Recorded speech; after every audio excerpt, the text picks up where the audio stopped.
11ویں صدی میں مسلمانوں اور عیسائیوں کے درمیان جنگوں کا ایک سلسلہ شروع ہوا جسے صلیبی جنگیں کہا جاتا تھا۔ یہ جنگیں بنیادی طور پر بیت المقدس اور دیگر مقدس مقامات پر کنٹرول حاصل کرنے کے لیے لڑی گئیں۔ یہ جنگیں 13ویں صدی عیسوی تک لڑی جاتی رہیں۔ پوپ اربن دوم نے پہلی صلیبی جنگ 1095 میں شروع کرنے کا اعلان کیا اور یورپی عوام کو مسلمانوں کے خلاف جنگ کے لیے اکسایا۔ ایک طرف فرانس، انگلینڈ، جرمنی، اٹلی اور دیگر یورپی ممالک تھے، جبکہ دوسری طرف سلجوق ترک، ایوبی سلطنت اور دیگر مسلم ریاستوں نے ان جنگوں میں حصہ لیا۔ عماد الدین زنگی، نور الدین زنگی اور سلطان صلاح الدین ایوبی وہ چند مسلم رہنما تھے جنہوں نے صلیبی جنگوں کا مقابلہ کیا۔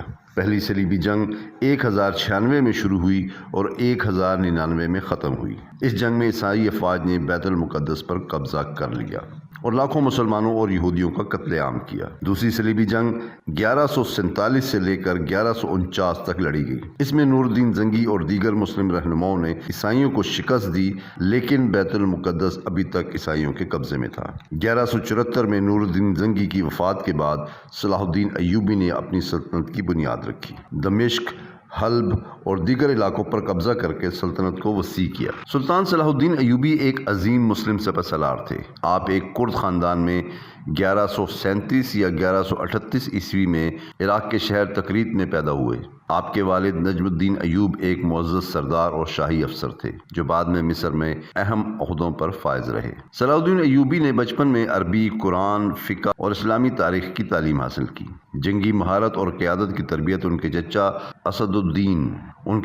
اسد الدین شیر کوہ کے زیر نگرانی ہوئی، جو اس وقت کے ایک ماہر سپہ سالار تھے۔ صلاح الدین ایوبی نے ابتدائی خدمات نور الدین زنگی کے ماتحت انجام دیں۔ 1164 سے لے کے 1169 تک مصر میں مہمات میں حصہ لیا اور فاطمی خلافت کو ختم کر کے مصر کو زنگی سلطنت میں شامل کیا۔ 1171 میں مصر کے وزیر اعظم بنے اور 1174 میں نور الدین زنگی کی وفات کے بعد اپنی سلطنت کی بنیاد رکھی۔ سلطان صلاح الدین ایوبی نے بیت المقدس کو آزاد کرانے کے لیے ایک جامع اور منظم حکمت عملی اپنائی۔ ان کی سب سے بڑی کامیابی 4 جولائی 1187 کو جنگ حطین تھی، جو بیت المقدس کی فتح کا پیش خیمہ ثابت ہوئی۔ اس جنگ میں صلیبی فوج کو بری طرح شکست ہوئی اور بیت المقدس کے دفاع کے لیے ان کی قوت ختم ہو گئی۔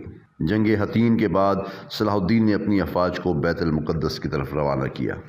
ستمبر 1187 میں صلاح الدین نے بیت المقدس کا محاصرہ کیا۔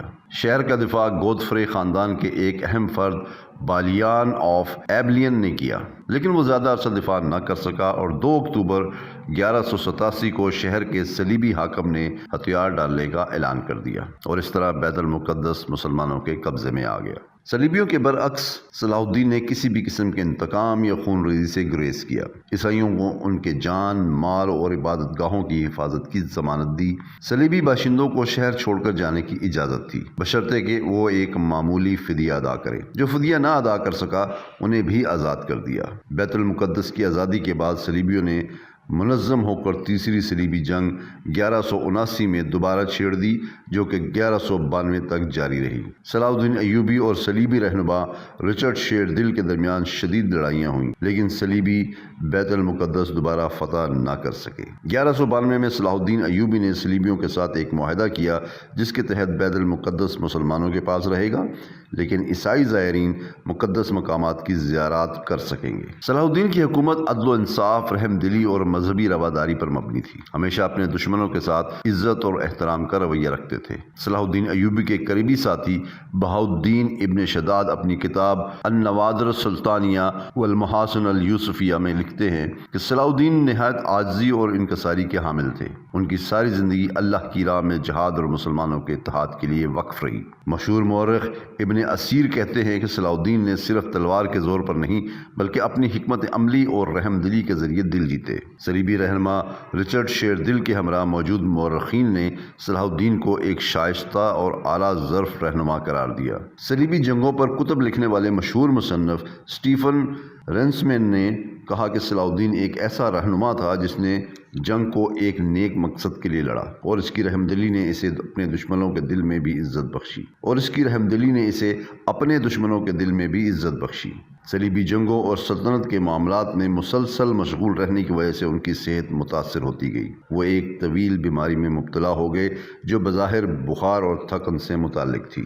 اور بالآخر 4 مارچ 1193 کو دمشق میں ان کی وفات ہوئی۔ وہ تقریباً 55 یا 56 سال کے تھے۔